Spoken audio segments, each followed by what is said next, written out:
Okay, good morning. I'm going to do a little lecture on how to sketch chairs, and I'm going to try and do this in about 10 to 15 minutes. And just as a little sample of what's coming up, right? Here's a page of chairs I sketched while at IKEA, and you see these chairs that are more fleshed out with some line weight and a little hatching for some shadow and value. You know, they all start off like this chair here and this chair here, much simpler lines before going to the thicker ones. Additionally, you'll notice on a number of these chairs, right, this box on the bottom, that becomes very important later on for drawing the legs and make sure that they end on the same plane, right? You can even see the box right here trying to match the perspective of this one here, the box coming out in this direction. And again, right here as well. And now with some notes upon the chair that I sketched.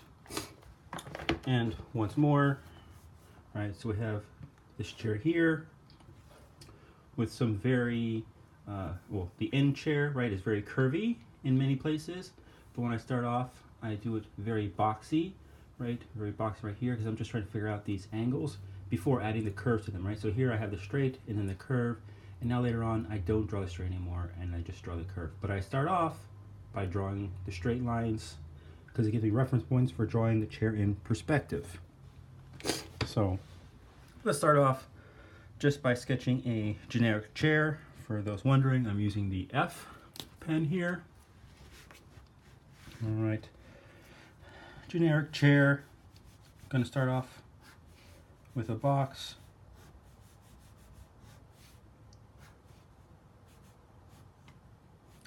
An important thing about sketching boxes is to make sure that all my lines are going to the same, well, not all of them, but that my lines are going to the same vanishing point, right?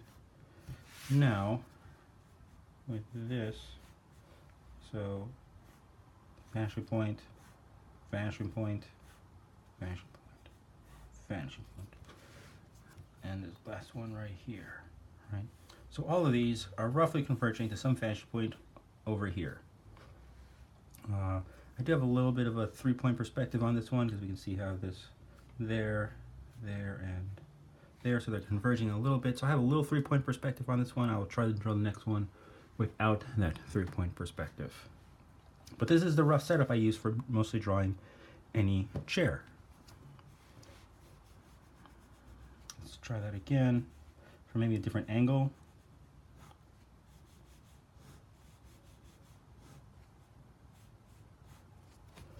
Rotate the page.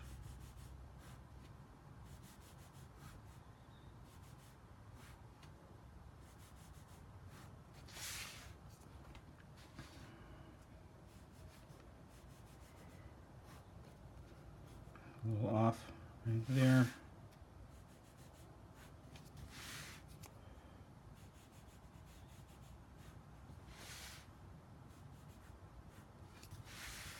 Let's do this as the back right here, so I'll extend this out. And this one has to go to the vantage point over there. Right? So this one leg is a little off. I'm going to leave it there for now. I might be able to play with it later. Back to don't correct all your mistakes immediately. You're just going to draw more attention to them. I might add more sketches later on that with adding more ink and contrast to them, it'll draw your attention to those instead. Let's add a back or a hand rest, something to this one to make it a little interesting. So what if I do this right here? So if I pull this over there, so now this has, if this is going in that direction, this is also going in that direction. Connect this over here and down, this over here, and connect those. So now if we draw this chair from the side, it looks something like this. Now I'll give a little meat to the seat. And this back here as well, and this right here as well. So maybe the chair looks something like that. Oh, I think I need a little bit more, so I'm going to put this connecting point right there. And I know, let's take this leg, instead of just being straight down, let's take this back and adjust that. I will angle it and pull the seat out, not straight, but also at a slight angle, going up towards the front. And this one going down at an angle. Have this little piece right there, also going at that angle, down and down, and down, down. Right, so maybe this is the chair that I'm sketching now. I'm still going to use this original box that I have to help me sketch that. And let's draw this much larger. So to help myself draw larger, I'm going to use a marker and the box.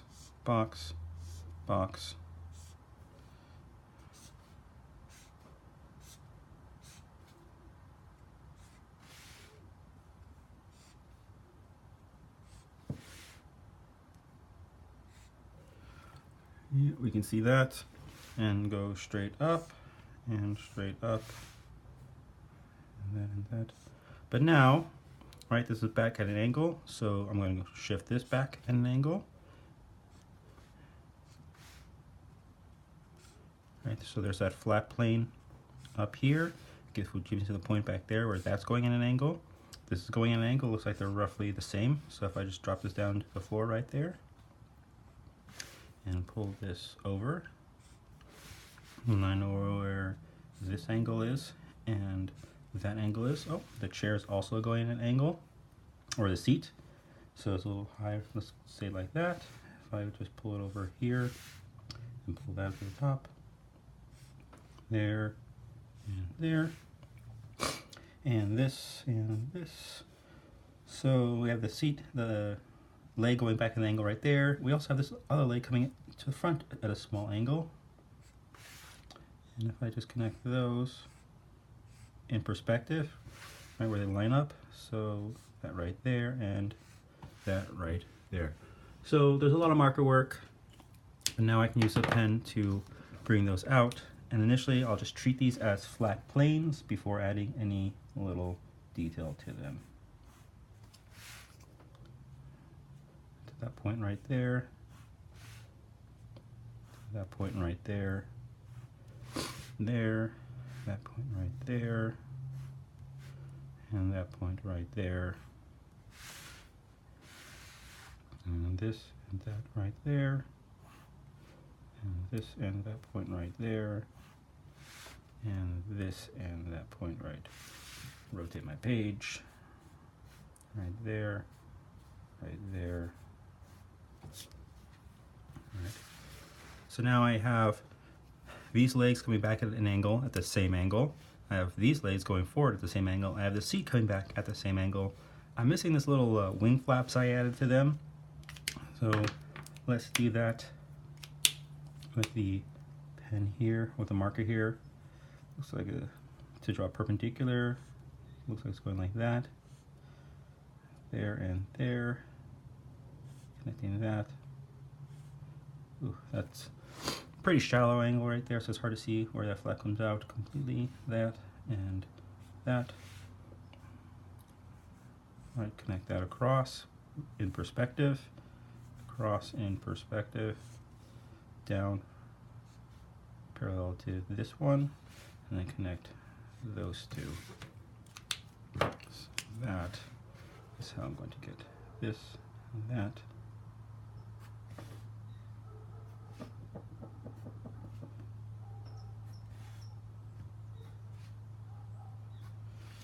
And connect this one to that. All right, so now I have that chair, and again, I want to give it a little meat. I will leave this one like this, and I will draw it again over here, again also large, and start to give it a little the volume over just these planes and lines. I'm just thinking about, okay, this one I have facing this way. I have this one facing this way, this one facing this way, so draw your eye in the page. So I'll do the same thing here. I will draw the chair, I think, taking this space, so I'll have at least 2, maybe 3 more chairs on this page.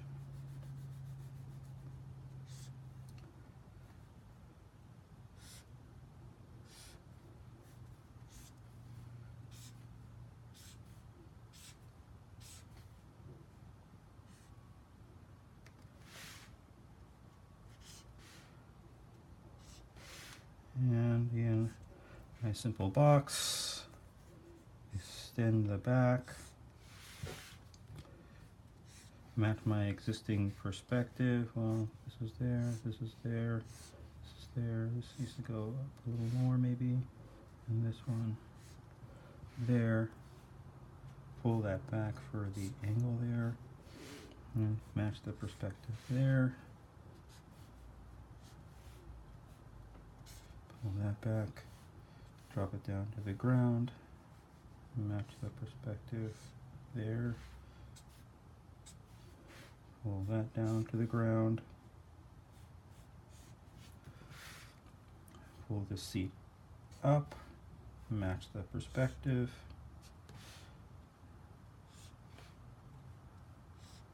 There.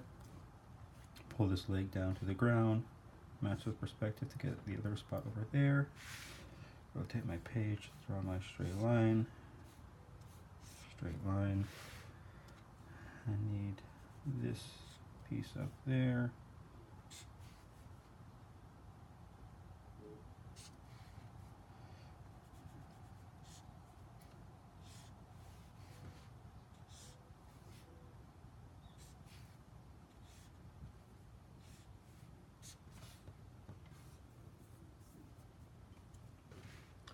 All right, so there's a lot right there, kind of like what I had over here before.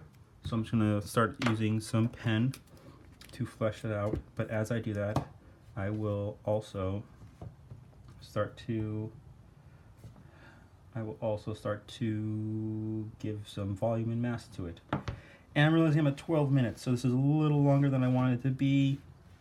But let's keep going because this is important.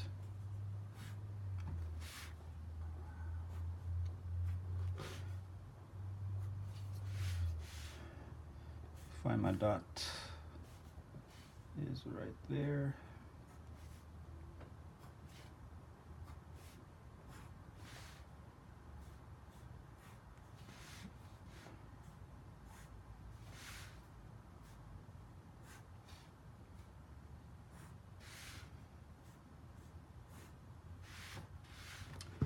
And now start adding some volume to this thing.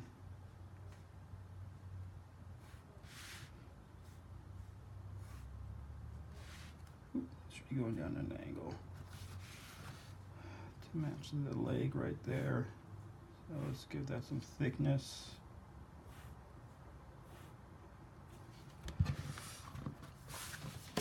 And this leg, we'll make it round.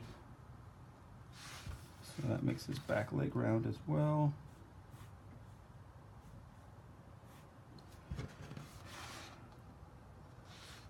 And we can't even see this other, now we know, right? I can't see this other leg over here because it ends right there at the corner, so I can't even see it. But what I can do is give some mass to this thing right here. And since we made all these round, we'll make this one round right here. And right there. And give a little mass, thickness to that chair edge right there. And this one right there.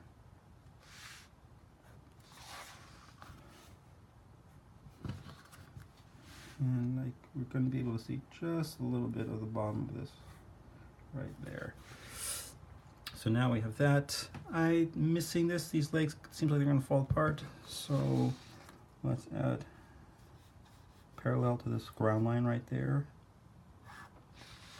If I pull that over parallel to that line right there, and over, it's going to hit right there, so I can connect that one and that one, and give that a little thickness. Give this one a little thickness. and the intersection point right there. So there's my chair again. Going all the way back to the beginning, starting off from a block, continuing, making sure that my perspective, all the lines converge, using the, what am I using here? Building off of this, adding to that little detail right there, checking what I want the design to be in side view, right? So that helped me figure out these angles right there. So the angle right there and that angle back there. Then going to giving it some mass and some thickness. And we'll do one last little sketch in here, kind of similar to this one. But instead of all these straight lines, I'm gonna start to do some curves in there and building upon everything I've already done.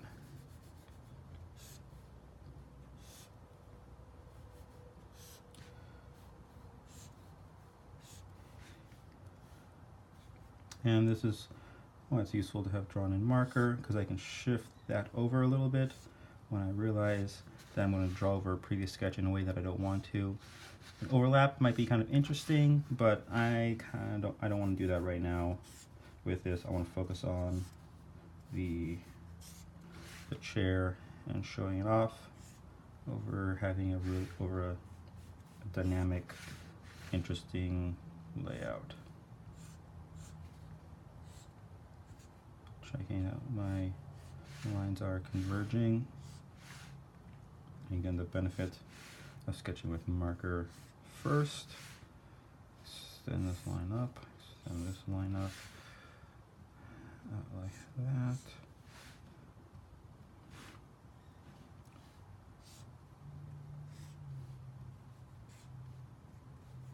Right. It doesn't hurt to just sketch those lines out there to help you with it.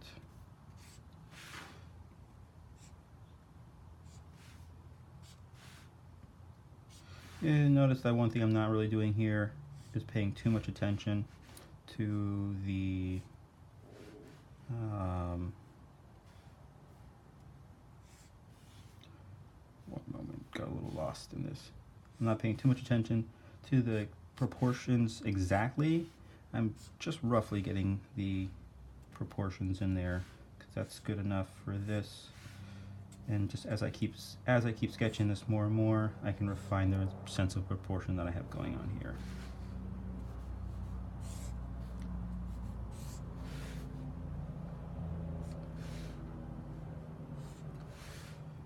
Right there, still on the page, luckily.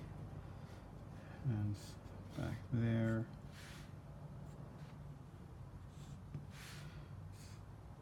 And this is nice because we'll see that back leg over there. And now this one, instead of doing all these hard edges, I'm going to start to round some of these out as I sketch them, and we'll see what happens there.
And there's that. So the proportion did change a little bit, but the main point was starting with this box construction, again, because that gives us the ground plane of the of the chair, and then we can use that as a reference point so that these angles of all these legs match up. And that is how the simple way of how I draw the chair.